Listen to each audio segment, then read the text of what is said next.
وجہ کیا ہے؟ صرف یہ نہیں ہے ہم مسجدوں کو چھوڑ کر صرف مزارات کے پیچھے لگے ہوئے ہیں، صرف مزارات کے پیچھے چلے جا رہے ہیں۔ میں ایک جگہ حضور محدث کبیر دامت برکاتہ القدسیہ کے ساتھ گیا تھا، وہاں پر میں عصر کی نماز پڑھنے کے لیے سیٹرڈے کے دن حضور محدث کبیر سے اجازت لے کے مسجد کی طرف جا رہا تھا۔ ایک بچہ جو کہ اسکول سے واپس آ رہا تھا آج کہنے لگا حضرت آپ کہاں جا رہے ہیں؟ میں نے کہا نماز پڑھنے جا رہا ہوں، نماز ادا کرنے۔ تو وہ بچہ کیا کہتا ہے کہ آج تو سیٹرڈے، آج کون سی نماز ہوتی ہے؟ اللہ عالم کیا سیٹرڈے کو کون سی نماز؟ ہمارا بچہ یہ بھی نہیں جانتا کہ نماز کتنے وقت کی ہے، صرف جمعہ کی حاضری دے دینا یہی بڑی سعادت مندی نہیں ہے۔ سنو، میرے آقا صلی اللہ علیہ وسلم سے جب 5 نمازوں کی مثالیں پوچھی گئی تو میرے آقا نے ارشاد فرمایا 5 نمازوں کی مثالیں ایسی ہیں کہ آپ کے گھر کے سامنے ایک نہر بہ رہی ہو اور اس نہر کے اندر انسان دن میں 5 مرتبہ نہائے تو کیا اس کے جسم پر کوئی گندگی باقی رہے گی؟ وہ شخص عرض کرتے ہیں نہیں۔ تو میرے آقا ارشاد فرماتے ہیں 5 وقت کی نماز کے لیے یہی نہیں، جب آپ 5 وقت کی نماز پڑھیں گے تو آپ کے گناہوں کا میل دھل جائے گا اور ایسا دھل جائے گا کہ میرے آقا ارشاد فرماتے ہیں جو شخص وضو کرتا ہے اگر ہاتھ دھلتا ہے اس کے ہاتھ کے گناہ جھڑ جاتے ہیں، چہرہ دھلتا ہے چہرے کے گناہ جھڑ جاتے ہیں۔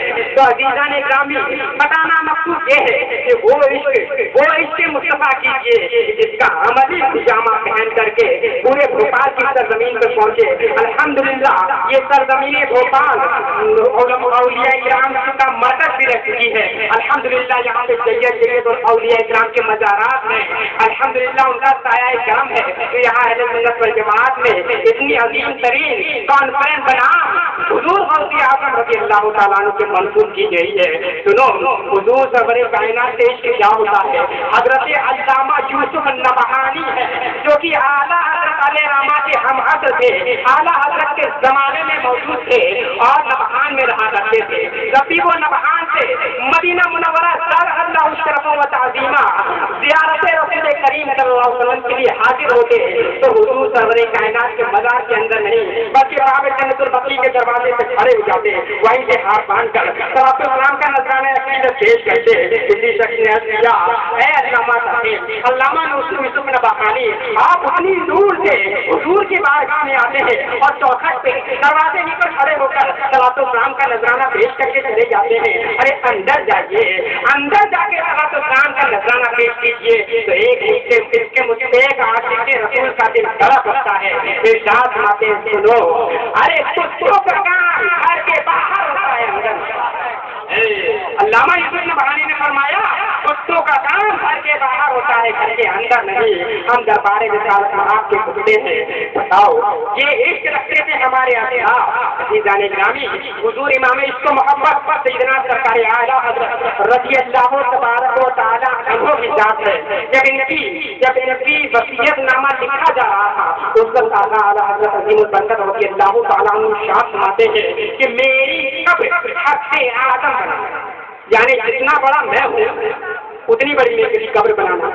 تو لوگوں نے پوچھا حضور اتنی لمبی قبر کسی کی بنتی نہیں ہے، صرف بیٹھنے کے حساب سے بنتی ہے، اور آپ ارشاد فرماتے ہیں وصیت میں کہ حد سے آدم فتح آدم کے برابر میری قبر بنانا۔ تو اعلیٰ حضرت ارشاد فرماتے ہیں سنو، اس مسئلے کو تم نہیں سمجھتے، ارے اس کے مصطفیٰ کی پہچان یہ ہے کہ قبر میں امام احمد رضا کی جب حضور سرور کائنات تشریف لائیں گے تو میرا عشق گوارا نہیں کرتا کہ میں بیٹھ کر سلام پیش کروں، ارے مصطفیٰ میں سلام پیش کروں گا۔ میں جب ان کی آمد ہو سب ان کی شوکت کے لاکھوں سلام۔ عزیزان گرامی، آج اس کے مصطفیٰ کا نعرہ لگانے والے لوگ جب ان کے ماں باپ کہتے ہیں بیٹا نماز کے لیے چلے جاؤ تو آج کیا کہتے ہیں oh mom oh dad please do not interfere in my personal life. ارے کیا تمہاری پرسنل لائف ہے؟